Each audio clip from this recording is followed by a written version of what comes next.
Good day, my friends, and welcome to my channel, The Mysterious Bandit. Before we get started, please do me a big favor, like, subscribe, and turn the notification bell on for more content. In today's video, we will be talking about the perfect crime, the crime of the century. Brinks Incorporated security firm employees in Boston, Massachusetts were closing for the day during their daily return of sack of undelivered cash, checks, and other material to the company's safe on the second floor. Shortly before 7:30 p.m., 5 to 7 men who were disguised in Halloween masks, navy pea coats, and chauffeur caps would manage to open 3 to 4 locked doors to gain access to the second floor of Brinks to surprise 5 employees who were engaged in their nightly chores. These guys wore gloves over their hands to avoid fingerprints and had on soft shoes to reduce noise. With little to no talking, these crooks moved with steady precision. They bound and gagged the employees, then forced them face down on the floor with gunpoint. These thieves took approximately 35 minutes to clean out everything, loading 14 canvas bags with a half-ton of cash, coins, checks, securities, and money orders. The only thing they left out was the General Electric payroll. As they left the building, 2 other guys were waiting outside in the getaway vehicle. Within a few minutes that they were there, these guys had stolen over $1.2 million in cash and another $1.5 million in other securities, making this the largest robbery the U.S. has ever seen at that time. This robbery would make front-page news and capture the imagination of hundreds of Americans. Brinks Incorporated offered a $100,000 reward for information to help find the crooks, but investigators would run into 100 dead ends. The criminals only left behind 3 clues, which was a chauffeur's hat, the apprehensive tape, and the rope they used to tie the employees up, and the FBI would further note that 4 revolvers had been taken from there as well. As you could imagine, tips and theories were sent from all across the country to help solve the case. Former inmates of the penal system reported conversations they had overheard while incarcerated that concerned the Brinks robbery, but none proved fruitful. A New Jersey man was reported to be spending a large amount of money in nightclubs, buying new automobiles, and etc. But after a thorough investigation, they concluded that he was not involved in the robbery. So the FBI would turn to the underworld. Rumors of the Purple Gang, that specialized in hijacking bootleg whiskey in the Boston area during the Prohibition, became the subject of inquiries, but that too would result in another failed attempt to find these suspects. On January 17, 1952, exactly 2 years after the heist, the FBI's Boston office received an anonymous telephone call from an individual who claimed he had information that linked to 9 well-known hoodlums. But after carefully interrogating the 9 suspects, only one would be part of the crime and later be arrested. In determination to leave no stone unturned, the FBI reached out to various resorts, racetracks, and gambling establishments throughout the U.S. for information concerning anybody known to possess unusually large amounts of money following the robbery. This brought on a great disturbance to many gamblers and others, and they indicated a strong desire for the robbers to be identified and apprehended, because a number of them had to discontinue their operations. After hundreds of failed investigations and search, the FBI would finally find a lead.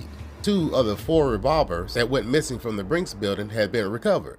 One was in a trash can, and the other was rusting deep in a sandbar at the edge of the Mystic River in Somerville, Pennsylvania. They also learned that a 1948 green Ford stake body truck with a canvas top had been parked near the Prince Street door at the approximate time the heist had happened. They knew that from the size of the loot and the number of men, it would be logical for the robbers to use a truck. And on March 4, 1950, pieces of an identical truck was found buried in a dump in Stoughton, Massachusetts, which meant at least one of the people they were looking for lived in the area. As the investigation continued, the broad field of possible suspects gradually began to narrow. Among the earlier suspects interviewed was a guy named Anthony Fats Spino. Fats was known in the underworld as an excellent caseman. He had been questioned as to his whereabouts on the evening of January 17, 1950, and they stated that his alibi was way too good. Fats had stated that he had been at home in the Roxbury section of Boston, Massachusetts until approximately 7 p.m. Then walked to a nearby liquor store of Joseph McGinnis and engaged in a conversation with him and a Boston police officer, which made his alibi strong, but not conclusive. The officer stated that he had been talking to McGinnis first, then Pino arrived later to join them. Now, the trip to the liquor store in Roxbury to the Brinks office could have been made in 15 minutes. McGinnis also was a dominant figure in the Boston underworld, and sources described him as being fully capable of planning and executing such a robbery. He too left his home shortly before 7 p.m. on the night of the robbery.